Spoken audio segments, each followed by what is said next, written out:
Je donne à présent la parole à Emeline Jarret, qui nous fait l'honneur de réaliser la synthèse de ce symposium.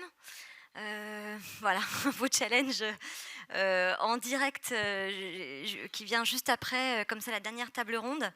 On aura l'occasion de retrouver, des synthèses, par table ronde et une synthèse plus globale dans les actes sur lesquels nous allons maintenant travailler, parce que c'est pas du tout fini.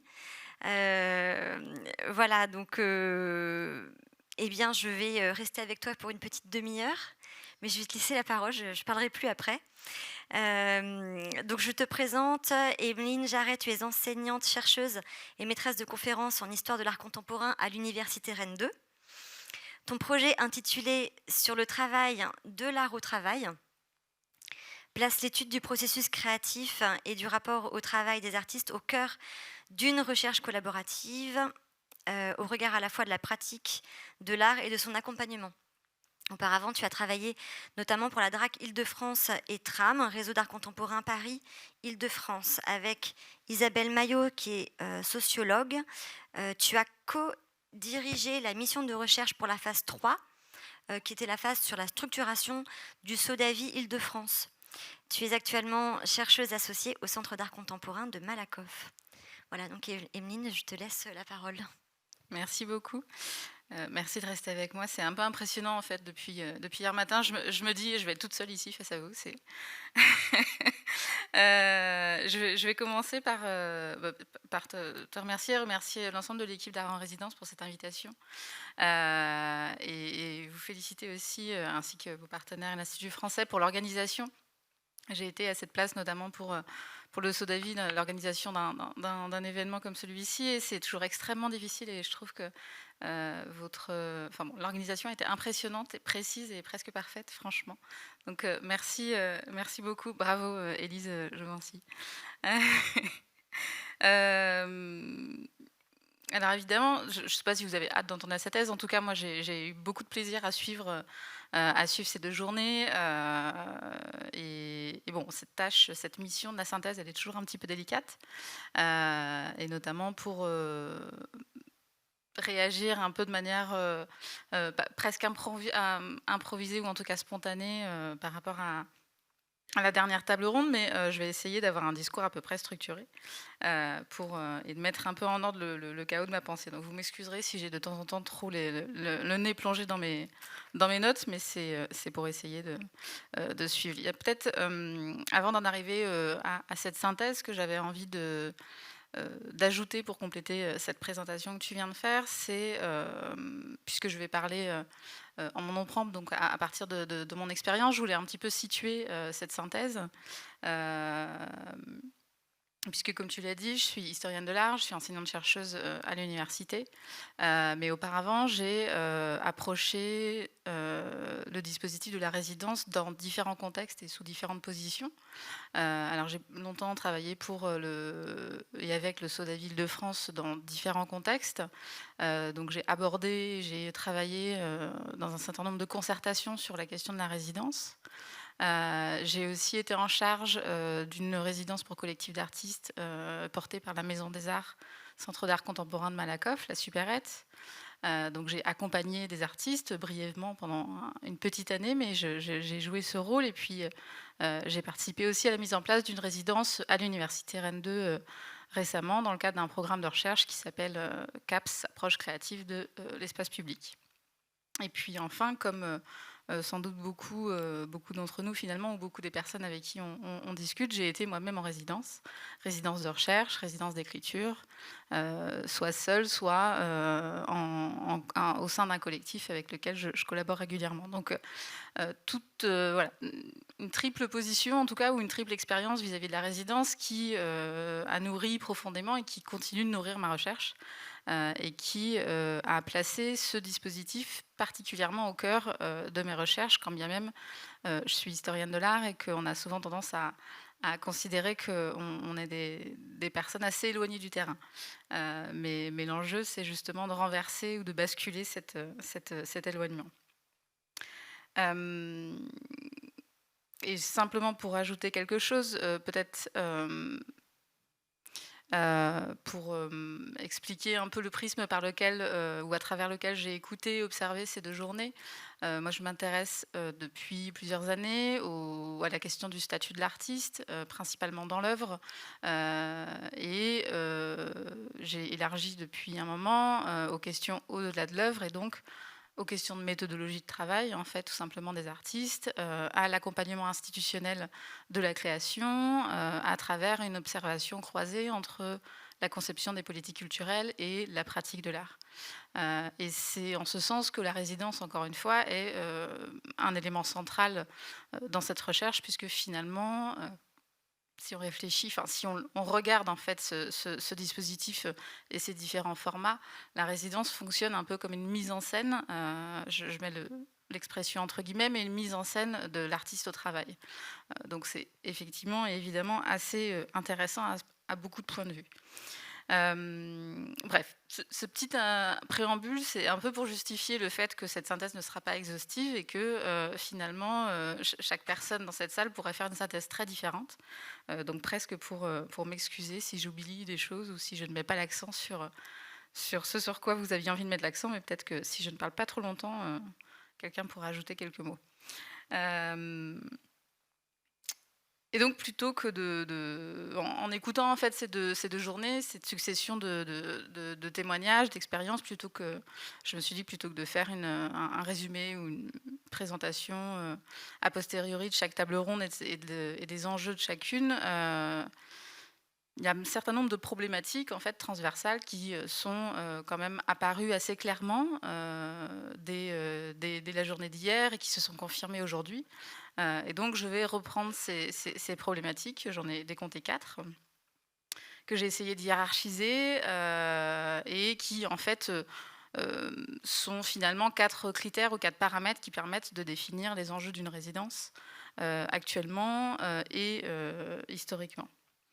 Alors, je pourrais même j'hésitais à en faire un jeu et à essayer de vous faire deviner quelles seraient ces problématiques. Je pense que la première, peut-être que tout le monde peut l'imaginer. Bon, je ne sais pas si je vais jusqu'au bout de mon jeu et si je m'adresse vraiment à vous. Mais allez, si je veux en faire une, et parce que je vois Grégory et qu'on a quand même quelques habitudes, la première problématique transversale, qui est un peu ton grand sujet, ça serait... Tu m'as pas écouté, c'est là où, voilà. C'est la question de l'économie et de la rémunération. C'était un peu trop piégeant, je suis désolée. L'économie et la rémunération, alors ce sont pas, c'est pas tout à fait pareil, hein, évidemment, mais je les rassemble tout de même ensemble parce que ça a été quand même le fil rouge de ces 2 jours, je pense, et le fil rouge de ces différents cas, en fait, de résidence, de ces différents formats et de ces différentes expériences. Heu, Aussi parce que c'est un travail que mène Art en résidence et qui est extrêmement respectable à mon sens, qui est de faire en sorte que la résidence soit reconnue comme un temps de travail pour l'artiste et qui mobilise en fait un certain nombre d'actions envers vis-à-vis de cet objectif pour faire reconnaître cette idée de l'artiste au travail pendant ce temps de résidence. Et alors être au travail, évidemment, ça implique une rémunération. Ce qui est, comme on le sait tous, hein, un certain problème dans notre secteur. Et c'est d'autant plus important que la résidence, si elle est devenue depuis une dizaine d'années l'un des principaux outils du soutien à la création dans les politiques publiques, c'est aussi parce que finalement c'est l'un des rares moyens pour des artistes de rémunérer le processus créatif en tant que tel. On a entendu un certain nombre de témoignages qui pointent cette question depuis hier et on a encore entendu tout à l'heure une expression qui revient assez régulièrement dans toutes nos bouches, c'est celle du bricolage qu'on est tous et toutes obligés de faire, qu'on soit d'un côté ou de l'autre de la barrière, tout simplement parce qu'on est dans une économie sectorielle qui est beaucoup trop minime par rapport aux besoins. Euh, mais donc, bricolage qui amène aussi à travailler de manière assez précise la répartition des budgets dans une résidence. Ça a été dit, l'importance de visibiliser la part de rémunération par rapport aux autres postes de dépenses d'une résidence, ou l'importance de la question économique aussi par les liens en fait que crée l'économie de résidence dans une pratique ou même dans un projet artistique en tant que tel. Hier, il a été, par le point information de fin de journée, il a été rappelé l'importance de tous ces chantiers en cours, passés et en cours en fait, menés par des professionnels du secteur qui visent à l'établissement de barèmes tarifaires pour aider à penser et mettre en place ces pratiques de rémunération, ces bonnes pratiques. Une discussion qui a tout de même conclu sur le fait qu'il est très important de poursuivre cette réflexion, de l'adapter sans cesse et de la renouveler. Alors, la question de la rémunération, elle ne concerne pas uniquement le taux horaire ou le forfait journalier, elle concerne aussi, je le disais, la distribution d'un budget de résidence euh, en tant que tel. Et évidemment, ça passe par le respect d'une contractualisation. Donc ça, c'est aussi l'un des grands chantiers, vous l'avez rappelé, d'art en résidence. Vous avez presque débuté aussi par cette question-là. C'est une question d'autant plus importante, encore une fois, on le sait tous et toutes, je vais enfoncer beaucoup de portes ouvertes pendant cette synthèse, mais je crois que la répétition n'est jamais inutile.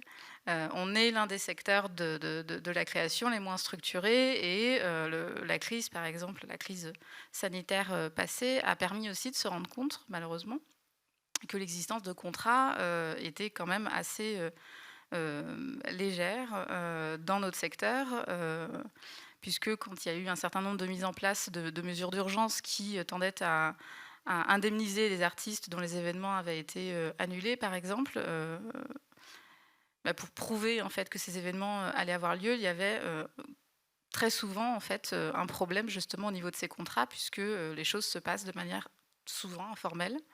De moins en moins, hein, mais encore aujourd'hui, de manière informelle, de manière orale. Et c'est l'un des points en fait qui avait été soulevé suite à ces crises. Donc c'est un vrai travail qui est à faire et qui a été rappelé ici.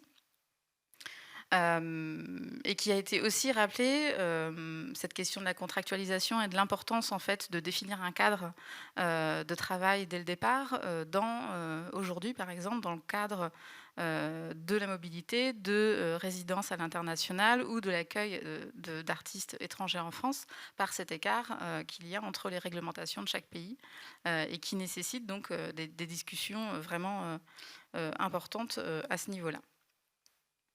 Alors, je ne vais pas m'étendre sur cette question, parce que j'ai dit que j'avais 4 problématiques, donc il ne faut pas que j'y passe 10 ans. Je voulais quand même relever, en fait, parce qu'on s'était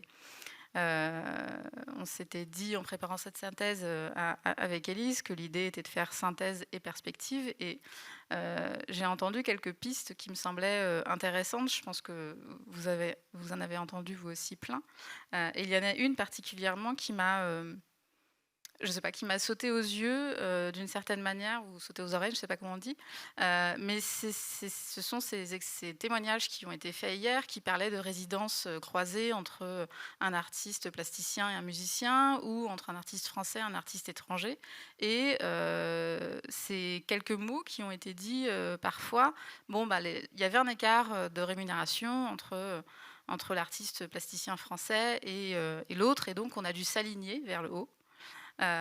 Pour avoir une rémunération juste pour tout le monde. S'aligner vers le haut, en fait, moi, je sais pas, j'ai entendu ça et je me suis dit que c'était quand même assez malin et que cette idée de développer en fait des résidences croisées avec d'autres disciplines ou d'autres pays qui permettaient d'augmenter les rémunérations de chacun et de chacune, c'est peut-être quand même quelque chose qu'il faudrait un peu systématiser, en attendant, à défaut d'avoir une meilleure stratégie.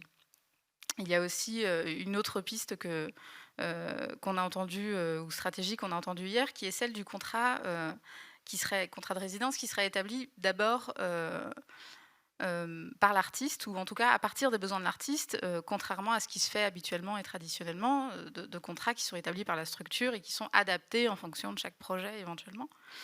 Cette piste, je trouve, d'inverser les rôles d'une certaine manière peut être assez bénéfique et peut être plutôt pédagogique en fait dans le rapport qu'on a dans un contexte de travail avec les autres.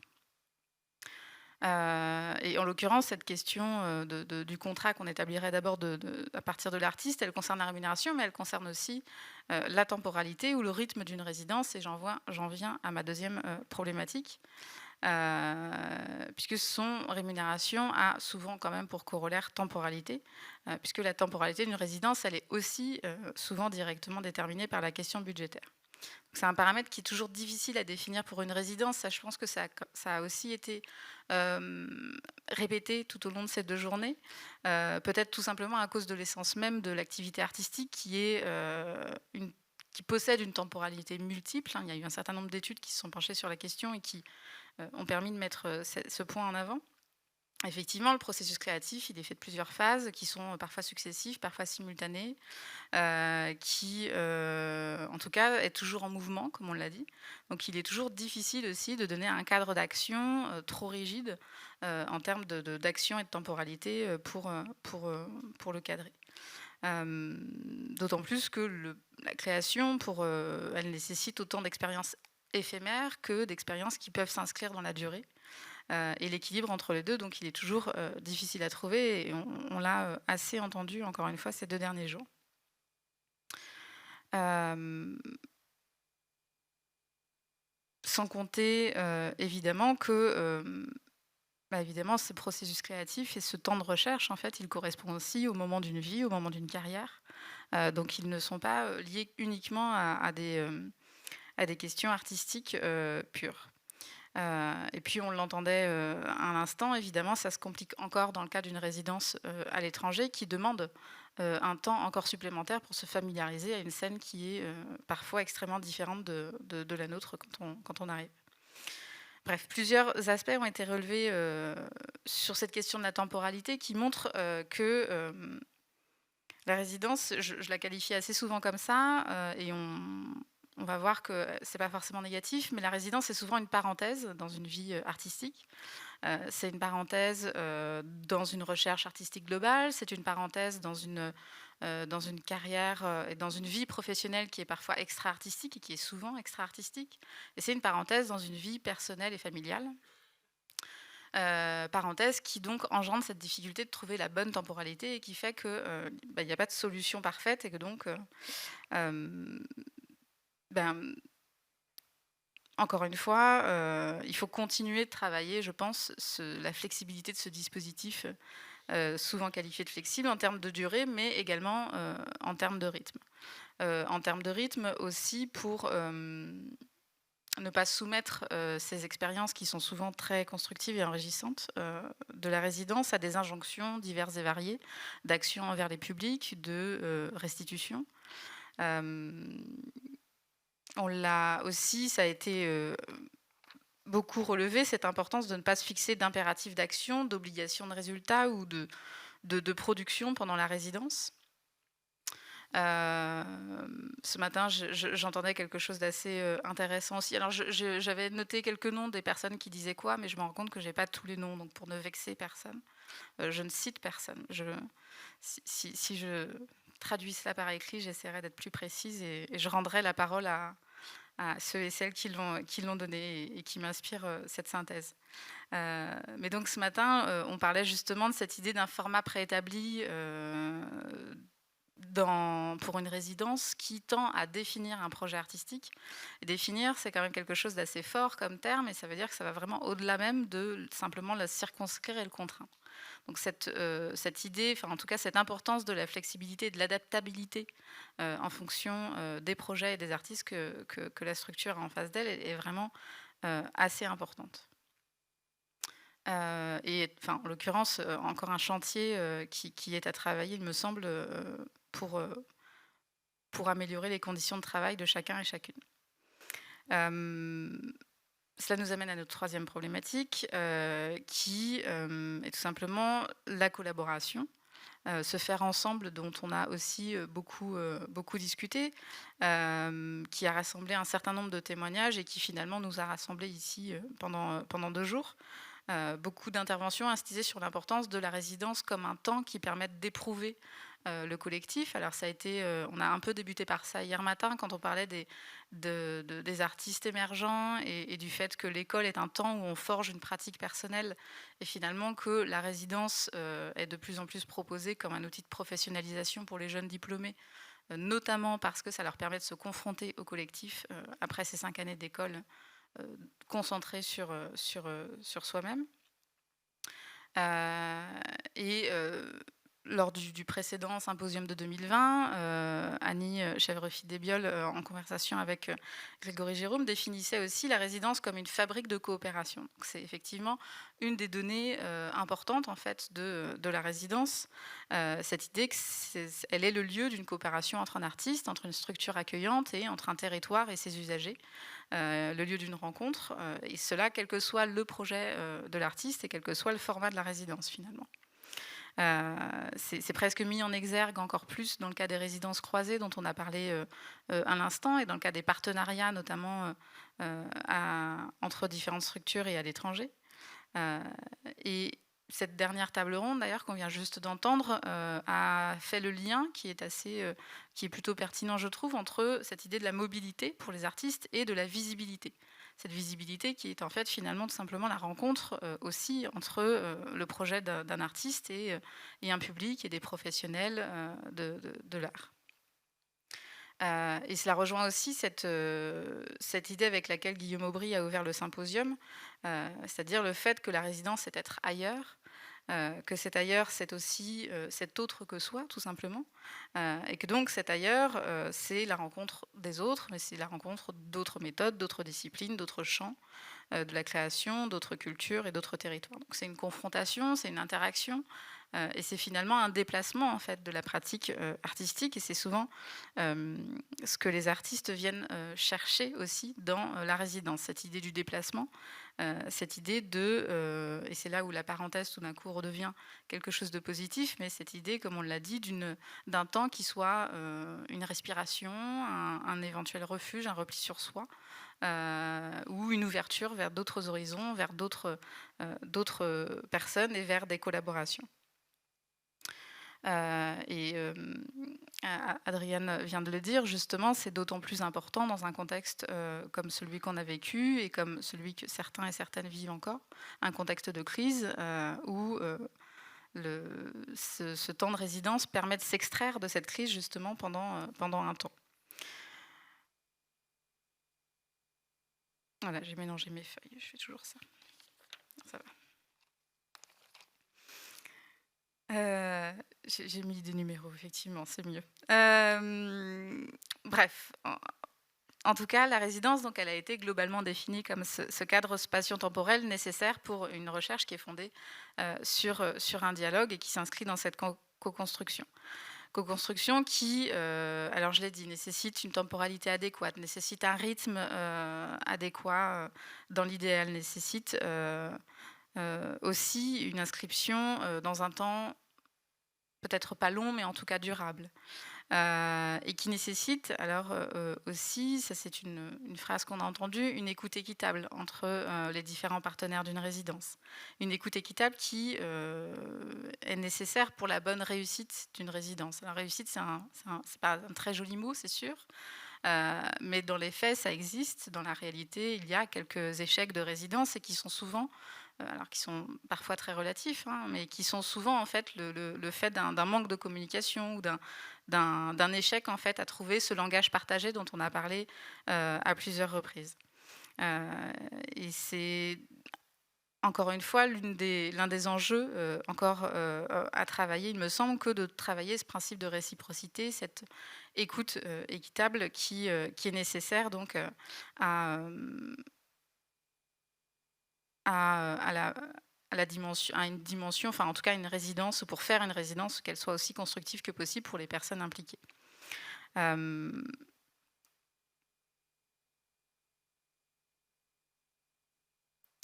J'essaye d'abréger, je ne sais pas où est-ce qu'on en est, peut-être que c'est long.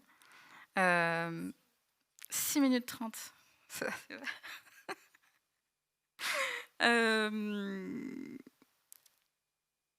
Mais en tout cas, elle m'a aussi fait penser cette idée de l'écoute équitable et de la nécessité du dialogue. Elle m'a aussi fait penser qu'on parle assez souvent de la grande variété des résidences et des formats de résidence.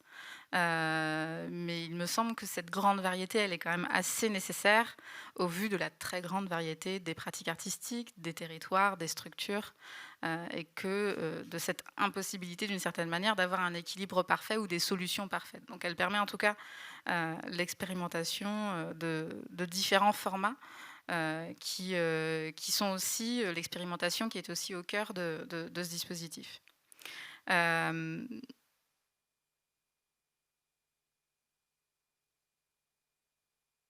et donc parfois j'arrive pas à me relire non plus, donc c'est difficile, mais cette, ce que j'essayais de dire par là, en fait, c'est tout simplement qu'à travers cette importance du faire ensemble, du collectif, du collaboratif, il faudrait mieux définir ces termes, évidemment. Euh, Ce qui est important, ce sont les conditions symboliques de la résidence. Alors, les conditions symboliques de la résidence, c'est un terme, c'est une expression et un terme qu'on a abordé dans le cadre d'une autre journée que j'ai faite au Centre d'art de Malakoff sur la question du rapport au travail, et qui n'est pas un terme de moi, mais qui est de Julie Pellegrin, qui parlait justement de son expérience, notamment à la Villa Médicis, et qui parlait des conditions symboliques, qui sont finalement celles qu'on oublie assez souvent, puisqu'on est occupé à se concentrer sur les conditions matérielles. Mais les conditions symboliques de la résidence, elles se rejoignent cette dimension hospitalière qui est nécessaire à la bonne réussite de ce dispositif. Je trouverai un autre mot qui sera plus adéquat. Et l'hospitalité, en fait, me permet de parler de mon dernier point, et donc de m'approcher de la fin de ce temps de parole. L'hospitalité, elle passe pour l'espace de travail lui-même, espace de travail qui constitue donc cette quatrième problématique transversale qui, il m'a semblé, ou je n'ai peut-être pas été assez attentive, c'est possible, mais en tout cas qui m'a semblé être l'un des points un peu absents de ces 2 jours. Alors, on ne peut pas tout aborder évidemment, mais qui finalement s'est pas inscrit, cette nécessité d'avoir un espace de travail qui traduit l'importance des résidences, n'a pas été au cœur des échanges, mais a quand même été largement en creux, en filigrane de ces 2 journées. C'est une question centrale, c'est une question qui a été beaucoup abordée dans les débats ces dernières années, notamment dans le cadre des SODAVI. Mais le fait que le développement, l'explosion des programmes de résidence vient aussi de cette tentative de pallier le manque d'espace de travail, pardon. Le manque de travail, ça non, on sait bien qu'il n'y a pas de manque à ce niveau-là. Mais le manque d'espace de travail pour les artistes, le manque de politique publique réelle pour le développement des ateliers pour les artistes, et finalement les résidences, quand bien même ce sont des temps, ce sont en tout cas des expériences temporaires pour chaque artiste, ce sont tout de même des espaces de travail parfois pérennes, disponibles sur la durée, dans un certain nombre de structures qui renouvellent le même type de résidence régulièrement. Donc c'est un besoin, c'est un chantier qu'il ne faut pas oublier, tout simplement parce que si la résidence est un outil de professionnalisation pour les artistes, il faut aussi tout simplement commencer par cet espace de travail qui est nécessaire d'offrir. Et c'est sans doute la raison pour laquelle on en a aussi assez peu parlé, même si c'était évidemment, ça a été évoqué, c'est sans doute le manque d'espace de travail, c'est sans doute la raison pour laquelle un certain nombre de collectifs d'artistes, d'espaces autogérés ont pris en charge et se sont servis ou se servent, s'approprient de ce dispositif de la résidence pour aussi participer à le faire évoluer et pour en avoir leurs propres usages et d'une certaine manière reprendre aussi les rênes de leurs propres conditions de travail. Bref, je conclus. Évidemment, je pourrais ajouter beaucoup d'autres points. Évidemment, il y a beaucoup d'autres très belles perspectives qui ont été évoquées. La nécessité d'ouvrir ces réflexions à d'autres bénéficiaires que les artistes. On a parlé des résidences pour les autres professionnels. On a aussi parlé du besoin, encore et toujours, de centraliser les nombreuses informations sur ces programmes, sur les dispositifs existants, de renforcer les outils ressources déjà en place, d'être plus inclusif dans les conditions d'accueil des résidences. Voilà, il y a énormément de sujets qui sont fondamentaux et qui ont été abordés ces 2 derniers jours. Mais je voudrais tout de même m'arrêter. Je voudrais terminer par le dernier enjeu de la résidence qui a été aussi et qui est aussi celui de ce symposium. On en a parlé hier avec Anne et avec Élise. C'est la dimension pédagogique en fait de la résidence qui n'est pas du tout vaine et n'est pas du tout une sous-dimension. Au contraire, c'est un point qui est plus qu'essentiel, puisqu'avec la résidence, il s'agit, comme avec d'autres types de dispositifs, mais la résidence, c'est vraiment une pédagogie en acte qui se fait dans plusieurs directions, vis-à-vis ou au profit des artistes, et notamment des jeunes artistes qui débutent leur carrière, vis-à-vis des collectivités, des partenaires, des tutelles, vis-à-vis des publics. Donc une pédagogie qui est essentielle et qui est toujours à faire et à refaire. Pédagogie qui a été présente pendant ces 2 journées, puisque finalement on s'est écouté, on a entendu tout un tas de témoignages et d'expériences qui permettent de découvrir ce qui existe autour de nous, qu'on ne connaît pas toujours, et qui permettent aussi de rendre visible l'énorme travail qui est fourni pour avancer, pour améliorer donc nos conditions de travail à toutes et à tous. Et je voudrais terminer par une citation, parce qu'en fait, depuis que j'ai commencé à préparer cette synthèse, j'ai en tête un autre discours, qui était le discours de Mathilde Villeneuve, qui actuellement est directrice artistique, je n'arriverai pas à prononcer ce mot, donc du Centre d'art Bouddha en Belgique. En fait, quand j'étais en charge de la coordination du Soda Île-de-France, on lui avait confié la même mission que celle que j'ai, donc d'observer les ateliers de concertation et d'en faire une synthèse. Et elle avait terminé son discours sur une très jolie phrase qui, je trouve, résume assez bien ce qui s'est passé ici et cette dimension pédagogique nécessaire et inscrite dans le cœur du dispositif de la résidence. Donc elle parlait de la concertation et elle parlait en plus, je le précise parce que c'est assez beau, elle parlait d'un atelier de concertation qui portait un extrêmement beau titre qui s'appelait « L'ancrage territorial de l'artiste ». Donc à l'époque, qui a fait beaucoup parler de lui, ce titre. Et donc, elle parlait de la concertation et j'utiliserai sa phrase pour parler de ce symposium. Et elle disait donc que ce type de rencontre est extrêmement utile. Il faut continuer d'en faire, quand bien même on a l'impression de se répéter. On n'a pas le choix. Il faut s'informer les uns les autres, nous rencontrer et nous éduquer. Voilà, merci beaucoup.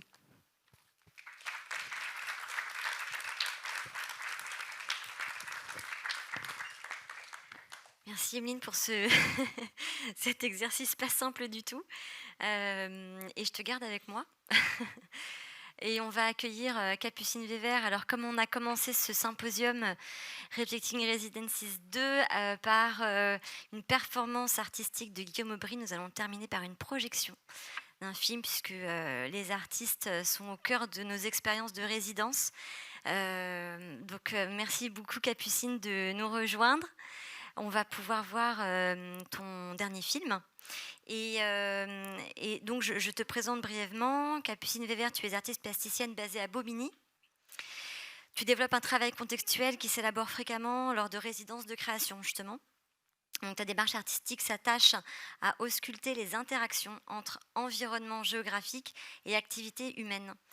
En 2020-2021, tu reçois le soutien de la Fondation des artistes, du DICREAM, ainsi que des résidences sur mesure plus de l'Institut français, pour développer donc ton projet Dunking Island à Dakar. En 2021, tu es lauréate pour le prix Michel Boucry de la Fondation des artistes et du prix Art en environnement de l'association Art of Change. Ton exposition personnelle Courir à l'infini, plus loin que tous les regards, au Centre d'art Image à Orthez, qui se tient jusqu'au 11 juin, présente cette installation issue de tes résidences au Centre artistique Kertiosan à Dakar et au Bel Ordinaire à Pau, qui est, on en a beaucoup parlé d'ailleurs du Bel Ordinaire sur ces deux journées, qui est membre du réseau Art en résidence. Et donc ces 2 résidences-là qui ont été consacrées à ce projet. Donc, l'installation de King Island a également reçu le soutien de la communauté d'agglomération Grand Paris Sud, de la ville d'Évry-Courcouronnes et de la ville de Dakar. Ce projet est accompagné par Futur Antérieur Production à Paris. Tu prépares ta prochaine exposition personnelle à la galerie Éric Mouchet, qui présente ton travail. Exposition qui se tiendra du 3 septembre au 8 octobre. Alors, avant de voir ton film, Peux-tu nous présenter un petit peu en quelques mots justement ce projet? Bien sûr. Bonjour à tous. Merci Anne, Élise et Shiraz, principalement pour l'organisation de ce très beau symposium. Je suis ravie de venir vous présenter ce projet qui est un projet de travail au long cours. C'est 2 ans et demi de travail pour le mettre en place.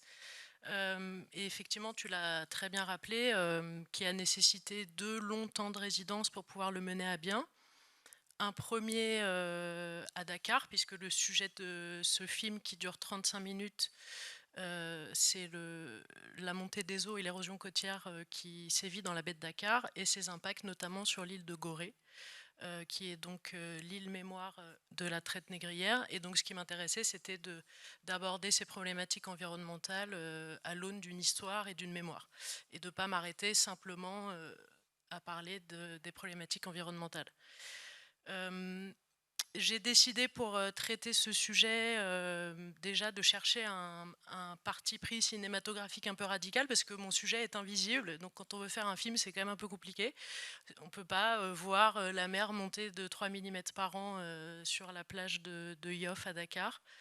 Et du coup je me suis dit qu'il était peut-être important d'essayer de chercher des dispositifs de captation un peu spécifiques, ce qui m'a amené à faire 3 mois de résidence donc au centre artistique Kurt Schosan, où j'ai pendant ces 3 mois à la fois l'objectif était je me suis dit, on regarde toujours ces problématiques depuis le littoral, en regardant vers l'océan.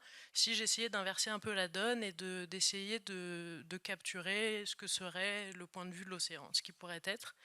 Du coup, ça m'a posé un premier cadre assez spécifique qui était de produire des images que depuis l'océan.